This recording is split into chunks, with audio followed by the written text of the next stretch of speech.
Alright guys, Mark Ferrasci, Protect Dog Training on Diana. I'm just playing around, but this is how you kind of probe, right? Figure how things are going. We're going to turn the sack into a flirt pole. Not that I need it, she's going to do her thing, but I'm going to bring up frustration and create more of a prey item when I do this. Also, the reason that they use a flirt pole is it gives them more distance from the dog to you working the animal. And if a dog's insecure, a lot of times it's all about you and your body posture and how you present yourself to an insecure animal.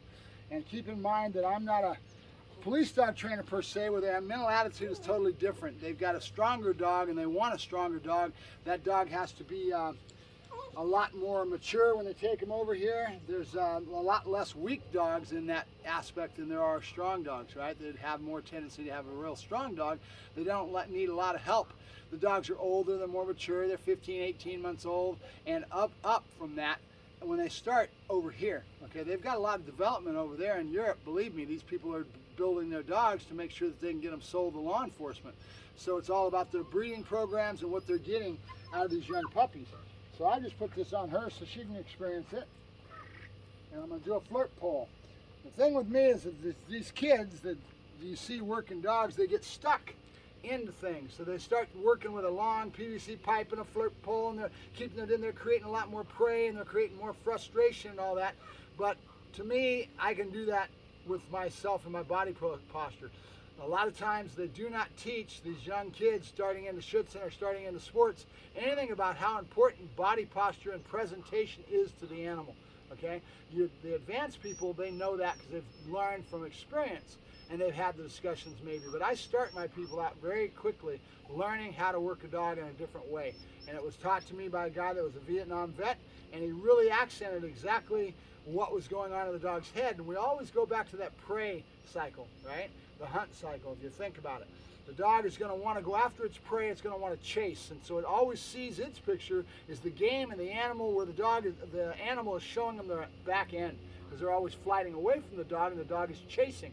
That's what it's all about. So they're going to go after the rear end, and that's the posture that you want to show the dog to create a chase and a prey type of a bite, right? Versus defense, that changes, the posture changes. It's very important when you've got a young dog to present your body properly. And most of the time we get these kids out in Schutzen and they'll learn how to be safe and to present the sleeve exactly the same way, because it's a pattern trained sport, right? And this is what really takes off in the people's heads, because this is what they see. They're affected by what's going on around them, right? And with law enforcement, you're not going to see any building a weak dog or a young puppy, because they're already working with a dog that's older and already been through all this. So you never hear anybody talking about it as much. So watch when I work a dog. I always work a dog in a half circle. If my half circle is here and I'm working a half circle, okay, let's go back onto the camera, and I'm working a half circle, I want the dog is here and their leash is pegging them out. They can only go this way. It's opposite, right? So when you work, you'll see me going sideways, right? So that my body posture is always showing them the ass end. That's where they're going to be the strongest. And then flighting, where the dog is winning, and it gets to see that ass end of the prey, which is me, going away from them. And we're going to be working with the puppy on that right now. We got a flirt pole only because a flirt type of an object, because I want to bring up more prey, because that's where this dog's head's going to be at as a puppy. Is in prey, right? What'd you do to your harness, huh? What'd you do to your harness? You got it all messed up. What'd you do? What'd you do? So I want to make sure that the harness is in the right spot, so she's comfortable and she has the right pull on her chest is where it should be, but she's a little bit small, but that's all right.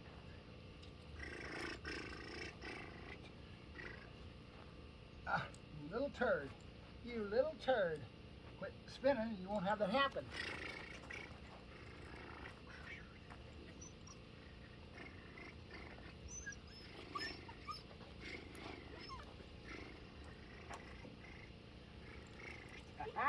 Good girl. That's a good girl.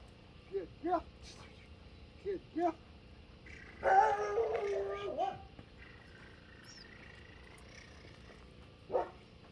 Okay, so chase and prey is very important at this stage.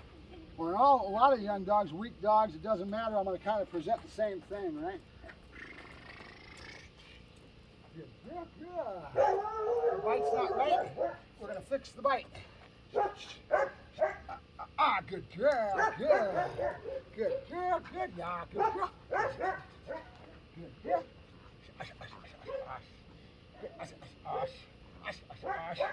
Good girl, good. There you go. Good girl. Good girl. Good girl. Yay, good girl. Good girl, yay. Good girl, yay. Good. Good girl. And I don't have my pouch. At this stage, I'm thinking I don't want to grab the object out of her mouth and bend the lips into the teeth and create discomfort because at her age, I'd rather not. So I'm going to use food.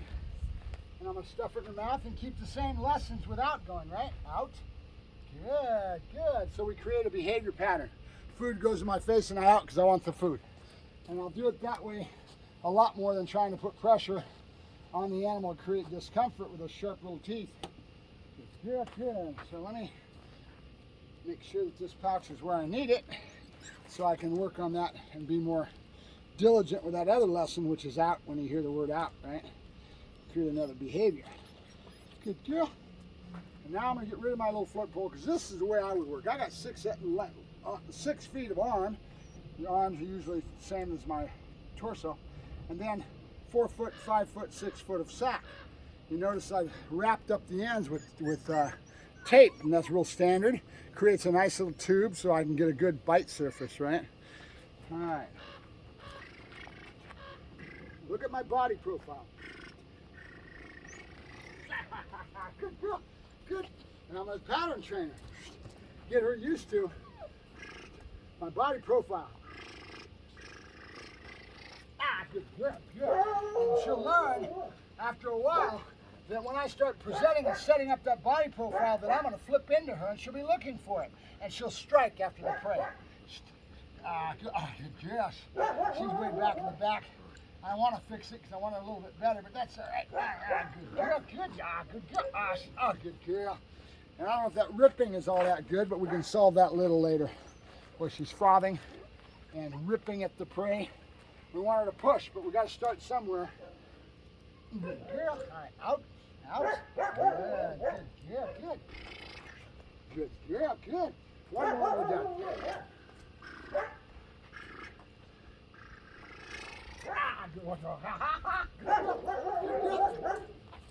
And keep in mind, guys, this is my style.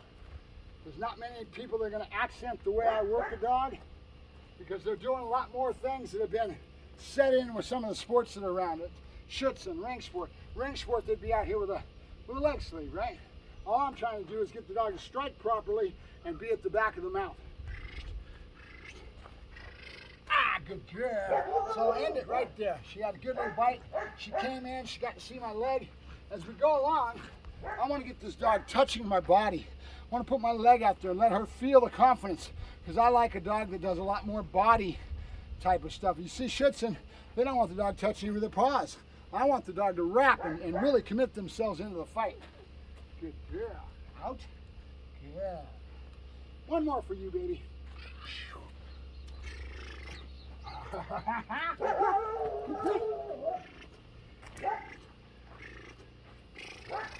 girl. See how she came out and struck?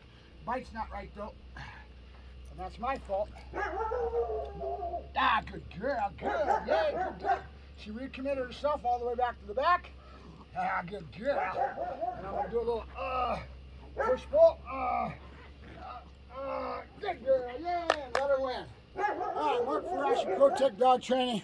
Basically just playing with a pup, but that's where it all starts. Play is where we do a lot of things. They call it play with a purpose, right? Play with a purpose.